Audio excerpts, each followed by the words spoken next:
Welcome everyone to the Chicago Football Connection podcast. I'm your host Steve Letizia, joined as always by my co-host Luke O'Grady.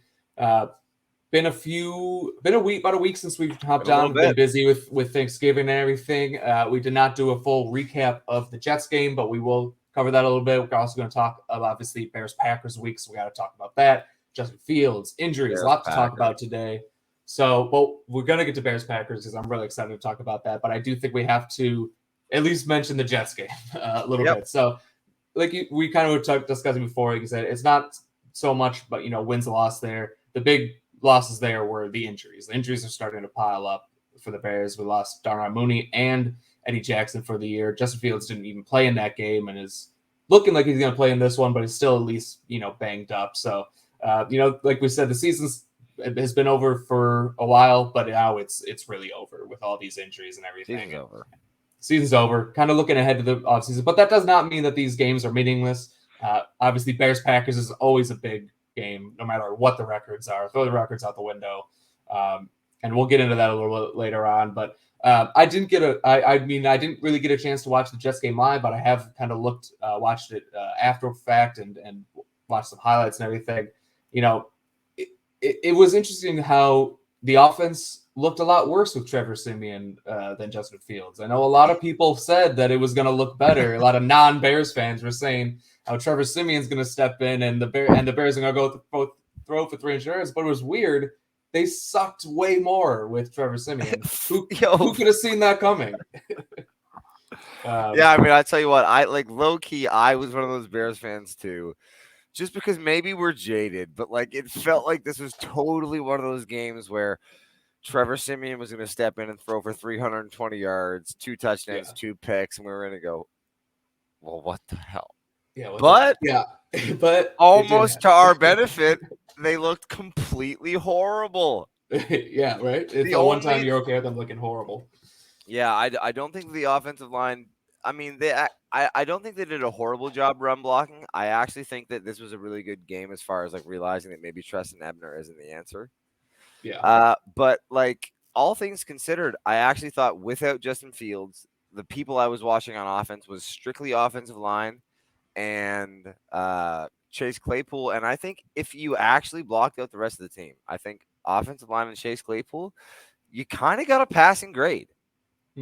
I don't think that's really all that matters. And there was nobody that was saying, okay, well, we got to see how Trevor Siemian does this week. Right.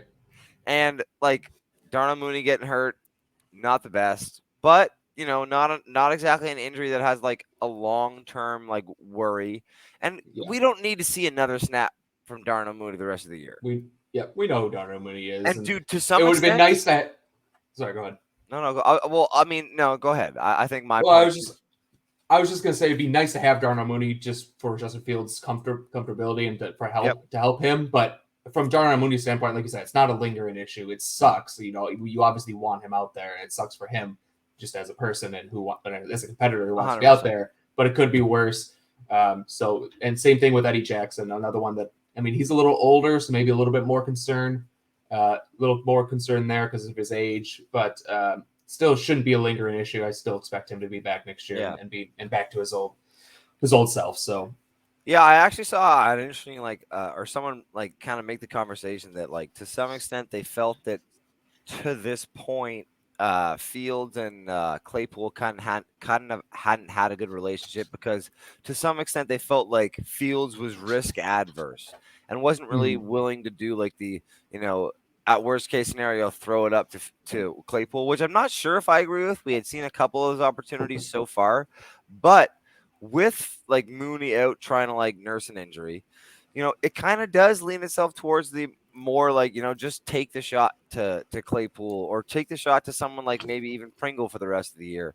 And while you never want to see someone like Mooney hurt, I think on the offensive opportunity side, these are really important reps for someone like Pringle or Claypool who are, we weren't able to really see for the first 6 months of the year and could be good pieces on the team next year as long as it seems that they're a good fit with the offense and with Fields as this year plays out.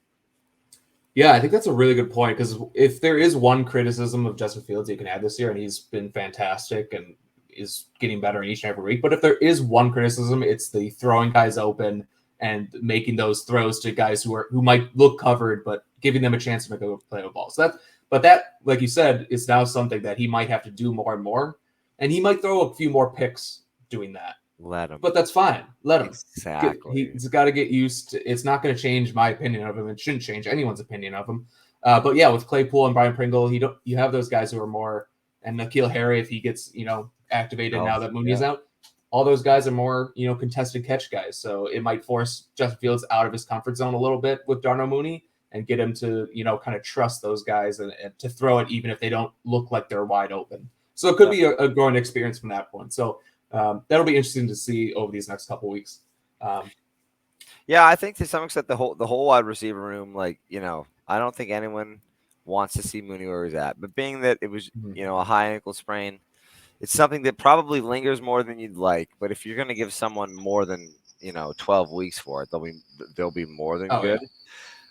Yeah. For the rest of the year, we get to see someone like Byron Pringle, someone like N'Keal Harry, someone like Velus Jones, someone like Chase Claypool get raised opportunities. And of that list, we know Darnell Mooney is going to be a big part of this offense this year. We also know we are going to add a tight end or a receiver that is a legitimate, down the field offensive threat in the offseason, whether that's a draft or the wide receiver. There's no way they leave that place untouched. If you can get legitimate production out of one or two of Byron Pringle and N'Keal Harry, Equinemius St. Brown, and Chase Claypool, you're in a really good position. And these reps for the rest of the year, especially if we actually see those reps from Justin Fields, will prove to be important. Yeah, these next couple of weeks are all about finding out who's going to be here next year. Yep.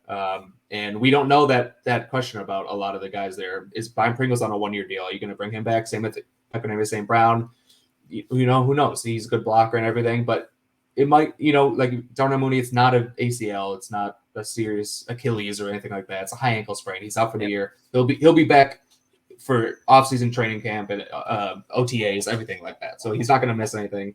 And Velus Jones is a good one. Obviously, Velus Jones is going to be here next year, no matter what happens the last couple weeks. He's, this is his rookie year. But you'll get a good idea of where he's going to be at next year, and if you need to draft a wide receiver high or sign a big-time free agent wide receiver with a lot of money, or maybe if he steps up these next couple weeks, okay, maybe you can, instead of taking a guy in the first, you take a guy in the second, something like that. Exactly. So this, everything we're looking at is just for next year at this point. I mean, it's been that for a couple of weeks now, but now it really is with all the injuries piling up. But you get a chance to see more people. So I think it is going to be kind of a blessing to these guys. And like we talked about, it's going to force Justin Fields to kind of elevate those guys around him even more so, which will be nice to see as well. And it's one of those things, too, where it's like, for a little while, it was like, how much was the diversity, the play call, scheming guys open, or how much was it to some extent, how much defenses had to worry about someone like David Montgomery or Khalil Herbert, and that, maybe they're not huge names, but the entirety of the season so far, they had really been an issue, trying to stop. I think that those were kind of answered with Justin Fields being out because that offense looked terrible. Yeah. It didn't look like it had any identity. And sure, Justin Fields wasn't the only piece that you were missing. But honestly, against the defensive line that you can make an argument is one of the best in the league. That was one of the best games the offensive line of the Bears has played. And the offense still looked really dismal. And it's one of those funny positions where it's like the offense looking dismal is almost like yes, we knew it. It was our guy.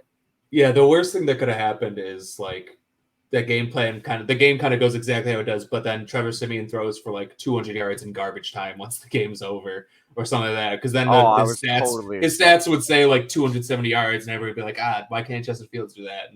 And even Siemian's stats, he it was 190 yards, I think, something like that, and at least 60 of them were on checkdowns that Dave Montgomery and in the first Darrington Evans drives. Yeah. How about Darrington Evans though? He looked pretty good. A lot better than Tristan Ebner. That's another guy you kind of get to evaluate more. He was, last week, even a couple weeks ago, it would be Darrington Evans is not going to be on this team next year. Now it's okay. Maybe you got another. Maybe you have something there with Darrington Evans. Man, I tell you what, in the last 2 years, the conversation around running backs maybe not 2 years, maybe the last 5 years, the conversation around running backs in the NFL has totally changed.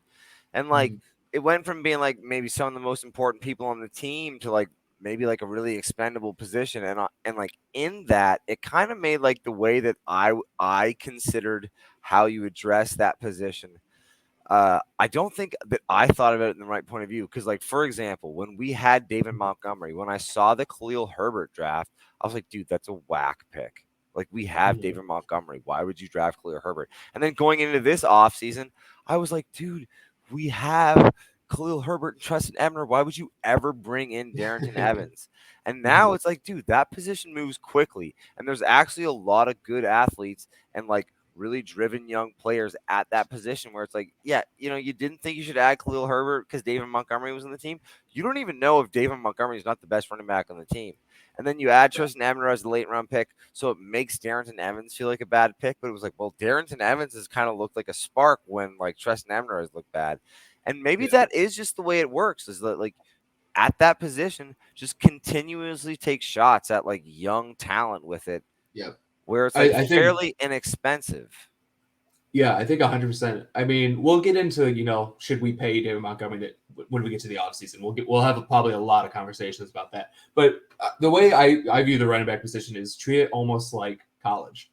You draft a guy on day 3. And he's on your team for 4 years, and then you keep drafting a 4th round 100%. rookie running back every year or every other year or whatever it is, and you just kind of cycle through those guys because, you know, obviously, I mean, the whole adage running backs don't matter. Sometimes that gets misconstrued as all running backs are the same. That's not true. There are good running backs and there are bad running backs and there are mediocre running backs.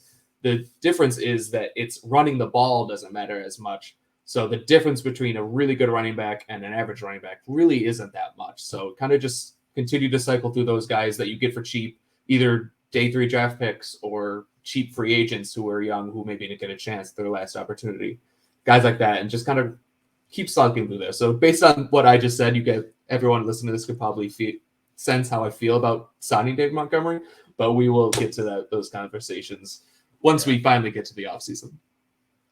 But yeah, I think for the most part, like the most important position and the position that everybody's been watching for this year wasn't really present in the Jets game. But aside from him, some of the pieces that you worry about being options next year actually did a job where it was like, okay, you know what? That's what you'd want to see from them. Okay, I actually would love to hear what you think about this. If I said, you know what, the best player on the Chicago Bears right now is Tevin Jenkins. I think that's true. I think that's true. I mean, Justin Fields has been more impactful and more important. I guess I almost kind of meant like including like the people that were playing, I guess, that week. Oh, the people playing last week? Oh, 100% then. I'm saying as a whole, Tevin Jenkins has been our best player. Hasn't he, bro? I mean, I'm going to clarify, Justin Fields has been more impactful and more exciting and everything like that, but and his position is so much more valuable, but just from a, you know, apples and oranges standpoint, Tevin Jenkins, I think, has been your best player. Do you know what's really encouraging is that was the biggest test of the year, without a doubt. Yeah, Jets were good. Quinnen Williams is a stud, and all those guys on the defensive line. And he looked great. Shepard, all those guys. Yeah. It was really encouraging. And Braxton Jones played okay. He had some, in the run game, he's really good, and he had some lapses in pass protection. He's good, but for the most part, looked pretty good. And I'm actually really. I know we're kind of I'm kind of a transition this year, but I'm actually really excited to see Alex Leatherwood potentially. I know. I agree. Against the Packers. So that's maybe a potential another young real building block or a potential cut in the offseason. We don't know. It's funny how that he could really be he could be cut in the offseason or he could be penciled as a starter. There's the fluctuation of potential outcomes is crazy with him. So, but he's going to be, I'm excited to watch him. I think Jets game wise, it's hard to really give too much merit to it because without the person that we know is the quarterback of the future, there is a little bit too much variance. I think there was a lot of really good benefit from the players that were playing that might be pieces for the future. someone like a Tevin Jenkins that you use a lot of draft capital to acquire, or someone like a Chase Claypool that you use from draft capital to acquire, they look good. And that's really encouraging. But I think the game as a whole, they have a much more talented roster. And without like the player that I think everyone would admit is the X factor for the Bears, Justin Fields, we were supposed to lose that game. And based on like the performances of the players that mattered, that was a bit of a tank win. Yeah, I think so too. And we weren't, I mean, especially considering we weren't really running our offense because our offense is built around Justin Fields being incredible, and we obviously didn't have him. So I feel like the way you block for Trevor Siemian is different than the way you block for Justin Fields. That's difficult for an offensive line to kind of go from one guy who's super athletic to one guy who's really a statue. So just kind of taking that into account too just makes their performance even more impressive. You know, they still have a long way to go because I think even the best game they played still probably isn't, you know, up to par for if you want to have a team that's, you know, playoff ready and everything like that. Yep. But again, showing progression. I mean, Sam Musfer is not going to be a starter next year. We know that. Bradley Reef, Larry Barb, they're not going to be a starter next year. I tell you what, man, it feels like he won't be a starter, but it also felt like he wouldn't be a starter any week this year. Yeah, that's true. Sam Musfer is just inevitable. He's going to be. I'll be 70 years old cursing out Sam Musfer every week. No, but I know what you mean, and I think that mindset of like, you know, look for talent, appraise like performance on a matchup to matchup basis, but keep boys healthy and game plan for 2023 is going to be the theme of the year for the rest of the year, but like low key minus this week. Right. I think that's a very good segue. We probably should talk about the Packers game. Obviously, you know, when it's Bears Packers, it's different. I don't care what either team's record is, it's different. And you know, the Bears have been on the losing end a lot lately. This could be Aaron Rodgers. A lot of storylines here. This could be Aaron Rodgers' last game. A lot of storylines. At least as a Packer against the Bears, and he might go somewhere else. He might retire. He might be on the Packers next year. We don't know, but it could be his last game in Green Bay against the Chicago Bears.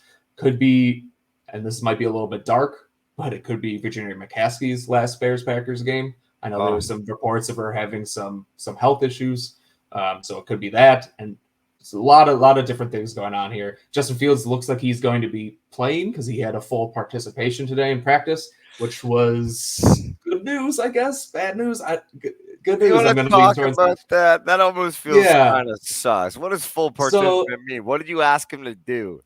Right, you were asking to run like QB draws and QB powers, like. Here's the thing: if he had it was reported AC sprain or AC separation or whatever. I'm not a doctor. Whatever it was, that's not a 1 week injury. No matter what it is, it's not a 1 week injury. That's usually a 4 week recovery, 3-4 week recovery. So he's not. I mean, he might play and he might be practicing, but I'm hesitant to call him healthy. Yeah, for this week. So I know it's Bears Packers and you want to win, but I also want to look towards the future. And I don't know if I was the coach or GM of the Bears, I think I would tell him to sit. But easier said than done, I guess, when you have a competitor like Justin Fields who wants to get out there and wants to beat Aaron Rodgers. And it's actually a great question because, like, I think, you know, there's been a lot of talk about how crazy expensive the tickets are this year, and especially for this game. Mm-hmm. And it really does boil down to, like, hey, like, this very likely could be the last time Aaron Rodgers comes to town in the green and yellow. Mm-hmm. And not only have those games mattered to Bears fans because the relationship between the Packers and the Bears is what it is, but those games have mattered to Aaron Rodgers too. Anytime these games come up, you can hear him talk about it and his teammates talk about it. He likes coming to Chicago. He likes the fact that he feels like he's a winner here, and honest to God, he has been. But it's like, man, if this is the last meaningful game that the orange and blue gets to play against the green and gold with Aaron Rodgers at quarterback, I like selfishly need to see this be Justin Fields. You know what I mean? I know that it's like, dude, if that guy gets his collarbone broken, we might not see him for 6 months and it fucks up his whole offseason. And it's like, yo, I get it. I know. It's tough because I want to win this game. I mean, I've been Team Tank basically since like week 3 this year. Me too. So, but I want to win. I want Bears Packers is different. I want win this game, lose the next. What is it? How many games do we have? 4. All of them. Lose all of them after that. I but saw at the same time, it was like, yeah, I understand that you think you want the Bears to beat the Packers, but like XXX amount of chance because we lose this game and win this game. It's like, okay, I get it. But at the end of the day, if you want the Chicago Bears to lose to the Packers, you are missing the plot.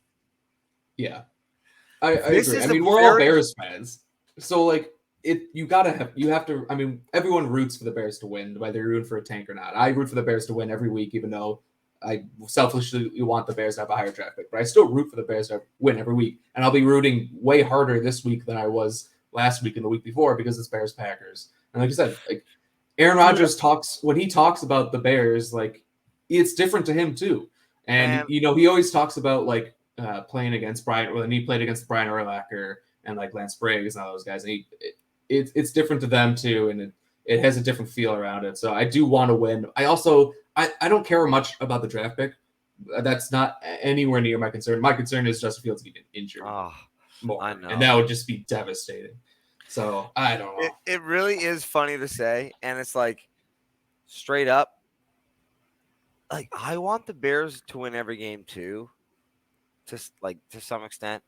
But like, for example, the Falcons game, as soon as we lost that game, as soon as we were like losing that game and it was clear it was over, I kind of had like all right. Honestly, this is for the best. Mm-hmm. If Justin Fields is playing and Aaron Rodgers comes to town and we lose this game, like this will be a game that'll bother me for a decade. Yeah. Whether or not this was a tank. I tweeted this today. Yeah, this like both of these teams are bad. But to some extent, this might be the last time Aaron Rodgers comes to Chicago. It means something to Aaron Rodgers, and honestly, moments matter. If Justin Fields loses 10 games this year, but this is one of the games that he wins, he will endear himself to Bears fans forever. Oh yeah. I mean, I think he's already there, but yeah, you're so right.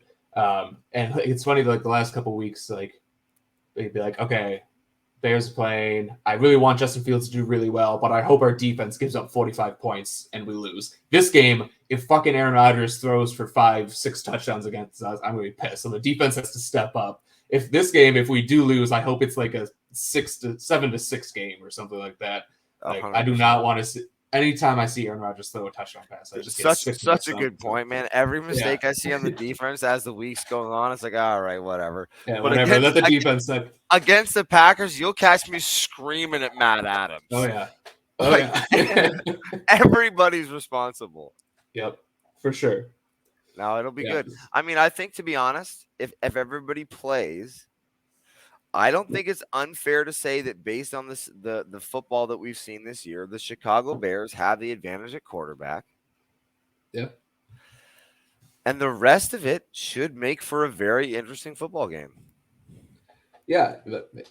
It's always interesting, Bears Packers. And like you said, if the Bears have the better quarterback, which is the first time we could say that, because even earlier in the year, we weren't really sure at that point. But right now, I think we can honestly say the Bears have a quarterback who's playing better than the Packers quarterback in this instant. How many games did the Packers score 30 points? Great, isn't it? I mean, I don't know, but it's not as many as the Bears, I would say. No, it can't be. There's no way.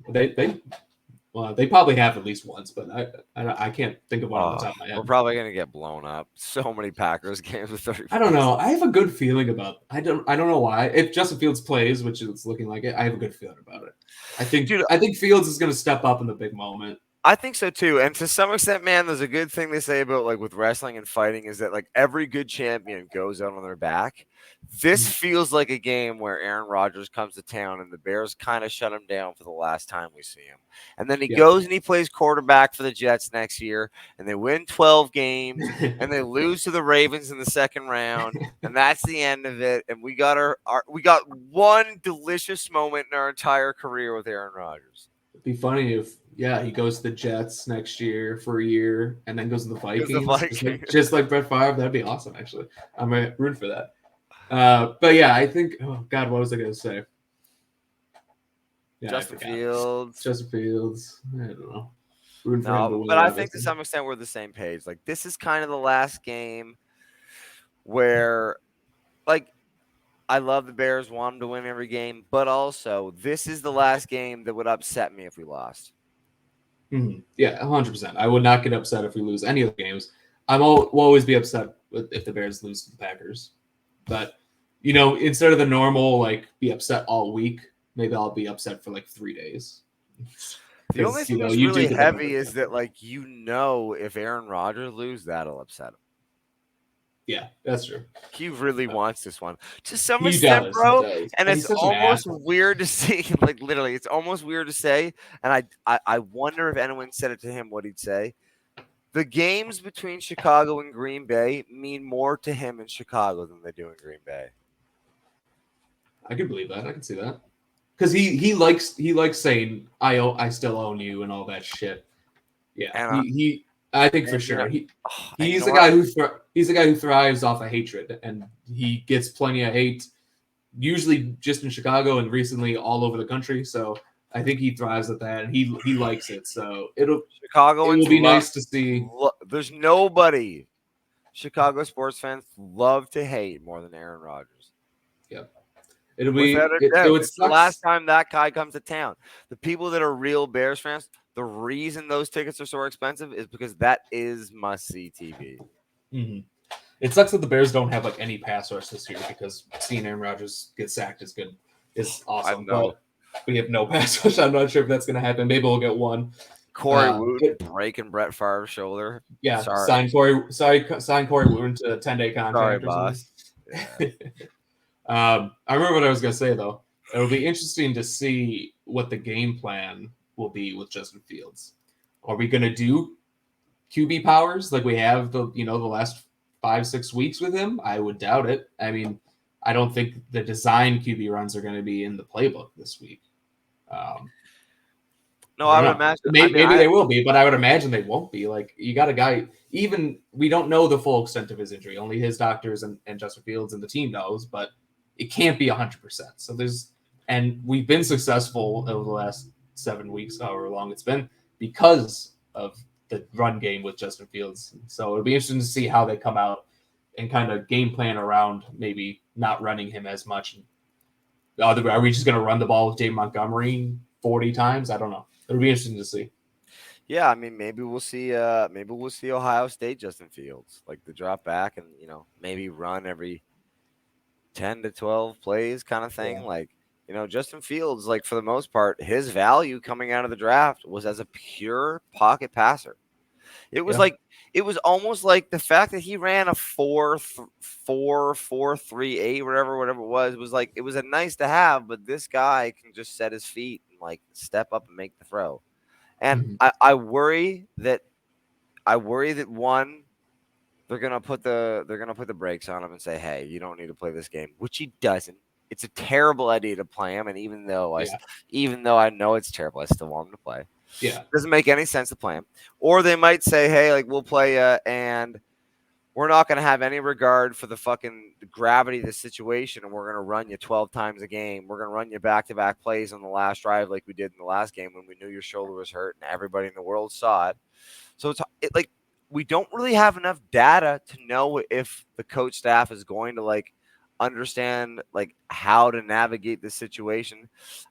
I don't know if I believe in a full participation today. If you know what I mean, do you really think that Justin Fields was 100% today? If that's what you really believe that full participation means? Yeah, I mean, with full participation from a quarterback, what does that even mean? You have a red jersey on, no one's hitting you. You're just getting back there and throwing. It's his left shoulder. Like, I actually do believe it was a full participation, but that from that position is so different in practice than it is in an actual game.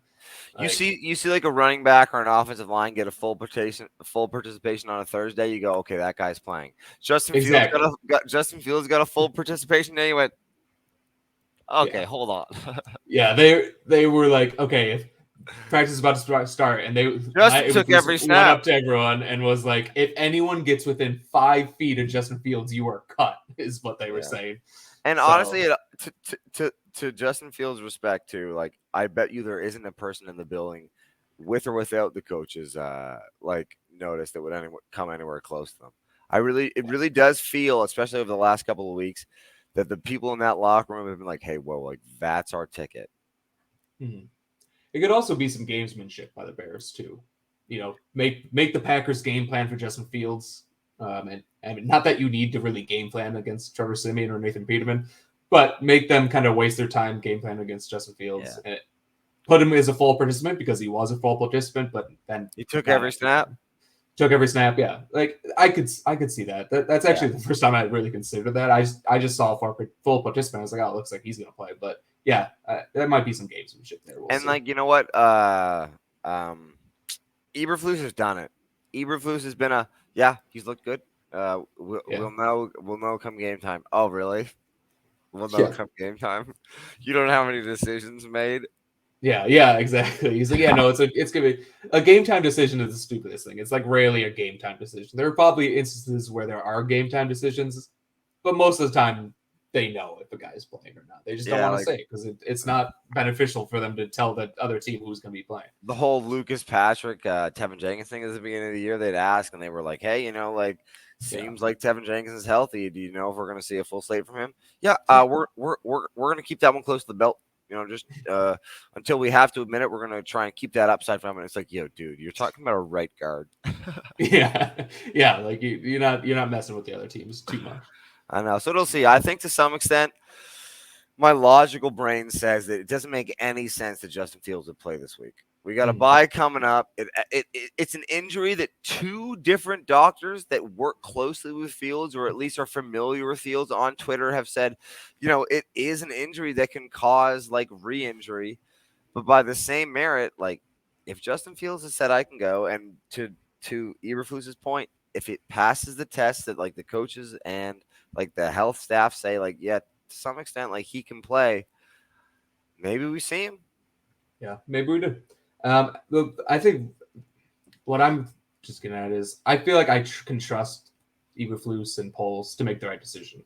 They're not going to put him out here there just because they want to beat the Packers. That's more of a fan thing, I think. Like us two, we're like, yeah, play him. We want to beat the Packers, but the people in the NFL, they have to be smarter than that. They have to be. They don't get to that point if they're not. So if he might play. I'm not saying he's not going to play, but if he does play, it's because he's been cleared and they don't think there's any chance of re-injury. And if he doesn't play, it's because they think there is even a 1% chance of re-injury. So I trust them to make the right decision. I think if he doesn't play, exactly to your point, if he doesn't play, it's probably because the risk of re-injury or like the place he was not only wasn't 100%, but it wasn't even like 99 or like 98%. Yeah. Right. It really feels like. I mean, it's not going to be Justin Fields saying, I don't feel comfortable playing. We know that. We know he 100%. Wants to play. And it's one of those games where it's like, you're going to end up playing Siemian. They run us all over. 2 weeks later, some guy's going to tweet out, well, yeah, we lost, but did it really fucking matter? And it didn't. Right. I mean, it sucks losing to the Packers, but you won't remember. You won't remember losing to the Packers, but see us next year. Yeah, exactly. Well, when it was like one thing we haven't talked about yet, which we probably should have, is if the Packers do beat the Bears, they overtake us for most wins all time, which would suck. At Soldier Field, that just popped in my head, and that does make me want to win the game even more. But at the same time, it's like, okay, you take this 1 game lead, we'll have the next decade, and we'll take that back, no problem. But it would suck to see that graphic. It would come up on the screen, and with the Soldier Field, the Bears logo in the background. It makes you think, man. We went to Foxborough this year, and it almost made perfect sense that was the game that Bill Belichick took over George Halas, and the Bears went, no. Yeah. And if there was a game, like if that was a theme where maybe they do a good job in-house of saying like, hey, these things don't matter, but they fucking matter. They do matter. Mm-hmm. And these guys are coming to town. And Poles in the offseason said, hey, we're going to take the North and we're never going to give it back. And that has a lot to do with a team that plays out of Wisconsin. That has a lot to do with those Green Bay Packers. I tweeted it out, like, these games, it makes sense to lose every one of them. But moments do matter. And Everybody's busted Justin Fields' balls and the Bears' balls this year about losing close games. And honestly, losing those games in the grand scheme of things are fine. But if there was one close game or a game that maybe you had a chance to win where you were going to forego a close loss and actually sneak out a win, this would be one that mattered. Mm-hmm. Yeah. And who cares about a draft pick? I mean, it would be nice to have like the second pick instead of the 6th or 7th pick, but in the grand scheme of things, I'm still kind of the last time Aaron Rodgers came to town last year, he everybody knows what he did. And like, to be honest, when he did it in the moment, it felt like I'm never going to forget this as long as I fucking live. Like it really when he said the "I still own you" shit, and that stunk. And I mean, that's the worst part is that like we know it's true. Like it sucks to hear that. The reason that sucks to hear him say that out loud is because it's true. Because he has owned us. What defense do we have? We go, well, technically, Mitch Trubisky beat you one time. Yeah. Nothing. We got it. But if going into this game, knowing what we know, knowing that actually the way he performs against the Chicago Bears does matter to him, and maybe it actually matters to him more than he would realize, because on a really star-studded career, he only won one Super Bowl. And other than that, the relationship you have to other teams is a pretty important part of it. He's going to be able to retire and say, hey, I got the best of the Bears. But if the last on the way out was a passing the torch to a kid that all of us can see is going to make a difference for the Bears. If Justin Fields actually is like if Aaron Rodgers comes to town for the last time in the green and yellow, and Justin Fields says, nah, sorry, like this is my moment, that's a big deal. Yeah. It's a big deal. Yep. And that would be if Justin Fields comes down, throws for 250 yards and leads us to a victory of the Packers, in 10 years when we have multiple Super Bowl champions, we're not going to remember that we had the 7th pick instead of the 2nd pick. Because all that really matters is about the quarterback. So if you have a quarterback who puts his stamp on the game and takes over the rivalry, then that 5-pick difference or whatever it's going to be will not matter in 20 years. And to some extent, it's like, I know I've said it a lot, but moments do matter, and the teams in your division are those games that you like. Okay, you know what? If you're watching this on YouTube or if you're watching this on Twitter, tell me your absolute favorite Chicago Bears Carolina Panthers moment, and then tell me your favorite Chicago Bears Packers moment. You got 50 on the Packers list. You don't even remember the last time the Bears played the Panthers. If Justin Fields beats Aaron Rodgers the last time that he comes to town, you'll remember it for 5 decades. Yeah, you remember that to the day you die. Especially if he comes out and like not only wins but balls out and has 4 touchdowns and 200 yards. And like we said, like there is a chance that come Sunday, Matt Eberflus and Ryan Poles decide to be the adults in the room and start whatever backup we sign from whoever we signed this week, and that's fine. But there is a universe where this week is actually Justin Fields versus Aaron Rodgers in Chicago, and if that game ends up as the Chicago Bears win, there is a huge generation of football fans watching this that will never forget it. Exactly. Plus, it's just nice to have bragging rights. As someone who lives in Wisconsin and has to deal with Packer fans on a daily basis, I want to win. Like, it's annoying. Every single one of my friends is a Packers fan, and they've been giving me shit for how long I've lived here? 12 years now. So I need to start getting some payoff and some payback on them. So anytime that happens, it's 100%. It's not a bad thing. And like you said, like years and years from now, you could get But what happened? What happened that last time Aaron Rodgers came to town? Yeah. Yep. Yeah. Didn't he break his collarbone? Oh yeah, I forgot what happened. What? That's bad luck. I'm gonna knock on some wood there. Brett, who was that? Brett Favre and Corey Wooten. Corey Wooten, and that was on the cold Minnesota University of Minnesota turf. But this is what I'm talking about. These are the games that matter, and you never forget. When people that come to town, you don't forget. I mean, how many? If that play doesn't happen, how many people even remember the name Corey Wooten? Corey Wooten, exactly. Like the fact that you were able to just pull that name out of hand, a guy who had like maybe 1 or 2 decent years as like a backup for the Bears. I think it was the same game that Devin Hester tied the kickoff return record. Yeah. That's right. Yeah. But I'm saying it's moments like that make you remember games, and honestly make you remember seasons. And that's what being a sports fan is all about. I mean, we do this podcast because we want to talk about the Bears because we love the Bears. We don't do it because we think we're experts or we have any aspirations of like doing this for a career. We do it because we like talking about the Chicago Bears. It's because Bears winning is good. We've just mindlessly struggled just liking this team for no reason. Right. For no reason. Because my dad was born in Chicago 65 years ago, so now I'm a Bears fan. Like, there's no reason for me to do this. Because my dad was a Bears fan. I was just yeah, right. So in the end of the day, we're not going to remember. We're going to remember the games. We're not going to remember the draft picks or the stuff outside of that. So. But that's really it. I mean, I think both of these teams, to be honest, are trending in the wrong direction. And honestly, I don't think that they're the healthiest they are. You can make an argument that a lot of these teams, a lot of the games that we're going to play for the rest of the year really don't matter. But these are the games that, in a vacuum do matter and will make seasons as a whole fun. If we're able to get Justin Fields, it's absolutely must-watch TV. And if we don't get Justin Fields, oh man, turn your TV off for a month. Yeah, just don't watch. We got our bye week coming up. Exactly, and we'll see. I think we'll get more clarification on that, but yeah, I mean it's going to be different. We'll see. I think we've kind of been talking in circles for the past like 15 minutes, but I think that's what the Packers game does to you. So, and it's weird because I'm going to go back to talking in circles. So like the Packers, anytime you see the Packers on the schedule, at least since the past 10 years or so, it's been like, ooh, the Packers, man, that's going to be a tough game. They're a good team. But that's and I even thought that this week, like, oh, the Packers, they're probably going to beat us. They're pretty good. But they're not good. Like, on paper, if Justin Fields plays, like the Bears and Packers match up probably pretty evenly.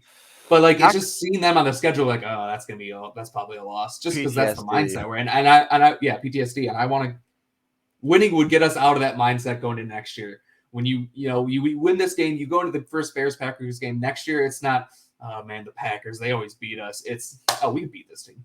Yeah, what happened? We should not even. We can beat this team. We should beat this team. Yeah, agreed. Yeah, it'll be interesting. Yeah. It's almost nice, like to some extent, when like, for example, like my whole like growing up life, every time the Bears played Tom Brady, he beat our ass. Mm-hmm. And it was almost like when he came to town, it didn't matter to him because he was going to beat the Bears. And it was almost just like, I don't even want to watch this game. It's honestly nice knowing that this game means something to Aaron Rodgers because it's like, all right, buddy. Come to town. I mean, yeah, even if Trevor Siemian does start, I'm still going to be stupidly sitting there watching the game, rooting super hard for Trevor Siemian, who I know is going to let me down. But we'll see. QB1, baby. QB1. He'll throw one pick. I'll be like, okay, Nathan Peterman time. Let's see what Nathan Peterman can do. And then he'll throw it back. Be like, all right, Tim Boyle time. Tim Boyle's the savior. And then hold your breath. We throw 1,000 picks, and you catch me and you on Monday going, this game could not have gone better. That's so true. Immediately after, be like, this. I know we said we wanted them to win, but we didn't actually. Yeah. We didn't actually want Jalen Carter. Jalen Carter. In 20 years, you're going to be remembered Jalen Carter. These games don't matter. These games don't matter. So it's like, it's funny. It's almost one of those win-wins. You get to do some real fun, like real like storybook all-time wins, Bears versus Packers. Like last time Aaron Rodgers comes to town, we win. We'll never forget it. We lose. Well, of course we lost. We fucking suck. We're trying to lose. Tank win. Yeah. It'll be good. What do you think? We do a reaction show Sunday? Yep, I should be able to. Cool. So yeah, stay tuned over. We'll do a live reaction show on Sunday. It's a noon game, I'm pretty sure, right? I didn't actually look, but I'm pretty sure it's a noon game. So we'll be probably around 3:30 Central, 2:30 Central, however long the game takes. So we'll be doing that. Make sure to like, subscribe, all that stuff. And we'll talk to everyone on Sunday. Bear down. Bear down.